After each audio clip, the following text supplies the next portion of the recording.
घर हो या देश, अगर आगे बढ़ाना है तो दारोमदार महिला के हाथ में दे दो। ऐसा किसी ने कहा नहीं है, लेकिन ये सोच आज शायद से हमारी सरकार के साथ साथ बाकी सारे लोगों की बन चुकी है। और ये बात अब हमारे देश में रिफ्लेक्ट भी होने लगी है कि एक महिला जितनी तेजी से आगे बढ़ रही है वो बहुत अच्छा है। तो आज हम इस वीडियो में बात करने वाले हैं जितनी भी हमारे देश की इंस्पिरेशनल आईएफएस ऑफिसर्स रही हैं उनके बारे में। आईएफएस ऑफिसर मतलब कि एक ऐसा ऑफिसर जो इंडिया को रिप्रेजेंट करता है फॉरेन कंट्रीज। पिछले 10 सालों में महिलाओं की भर्ती इंडियन फॉरेन सर्विसेज में बहुत बढ़ी है। 2014 से 2022 के बीच में ये इंक्रीमेंट 6.6% का था। यानी 2014 के बैच में आईएफएस ऑफिसर्स के बैच में 31.2 महिलाएं थी, जो कि 2022 में बढ़कर 37.8 हो गई।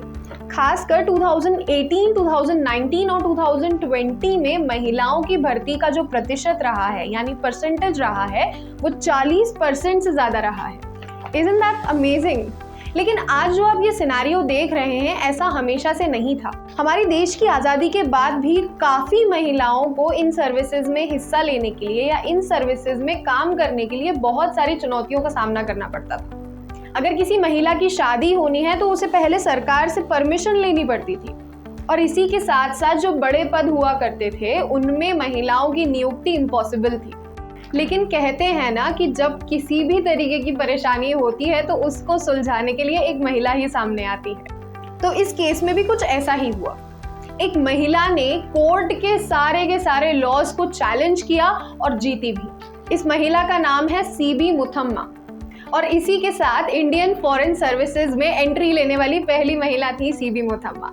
आज हमारे देश में जितनी भी इंडियन फॉरेन सर्विसेज में महिलाएं हैं उनका रास्ता आसान करने के लिए सीबी मुथम्मा जैसी महिलाओं ने ही सारा योगदान दिया है।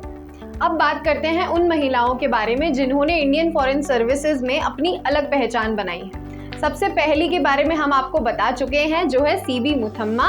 ये भारत की पहली इंडियन फॉरेन सर्विसेज में ऑफिसर रही हैं और भारत की पहली राजदूत भी रही हैं। आज की हर वुमेन आईएफएस के लिए सीबी मुथम्मा ने ही ये रास्ता तैयार किया है। दूसरी है सुरजीत मान सिंह। इन्होंने भी अपनी अलग पहचान बनाई, लेकिन शादी के बाद इन्होंने इस्तीफा दे दिया। तीसरी है अरुंधति घोष। ये यूएन में यानी संयुक्त राष्ट्र में भारत की स्थायी प्रतिनिधि रही हैं। चौथी है चोकिला अय्यर। चोकिला अय्यर भारत की पहली फॉरेन सेक्रेटरी हैं। फिर आती हैं लीला के पोनप्पा। ये भारत की पहली डेप्यूटी नेशनल सिक्योरिटी एडवाइजर रही हैं। इसके बाद है निरुपमा राव। ये थी चाइना और अमेरिका में भारत की पहली महिला राजदूत। इसके बाद है मीरा शंकर। ये थी अमेरिका में पहली भारतीय कैरियर राजनयिक। फिर है सुजाता सिंह। ये थी भारत की विदेश सचिव और जर्मनी में राजदूत। फिर है दीपा गोपालन वाधवा, जो कि खाड़ी राज्य में पहली भारतीय महिला राजदूत थी।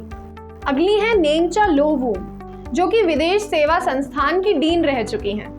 अगली है मनी मेकलाई मुर्गेसन। इन्होंने लीबिया विद्रोह के दौरान 16,000 भारतीयों को बचाया था। और फिर आती हैं हमारी मोस्ट रीसेंट यानी रुचिरा काम्बोज। ये हमारे देश की पहली महिला प्रोटोकॉल प्रमुख रही हैं। आज भारत की जो इज्जत पूरी देश में की जाती है उसका एक बहुत बड़ा हिस्सा है ये सारी officers. So that's it for this video. इस वीडियो में जिस तरीके से हमने आईएफएस ऑफिसर्स के बारे में बात की है उसी तरीके के टॉपिक्स हम कंटिन्यूसली आपके सामने लाते रहेंगे। इस वीडियो से रिलेटेड अगर आपका कोई भी सवाल है तो प्लीज आप उसको कमेंट सेक्शन में लिखिए, हम हर क्वेश्चन का आंसर देते हैं। तो आज के लिए बस इतना ही। अब हम मिलते हैं अगले वीडियो में। नमस्ते।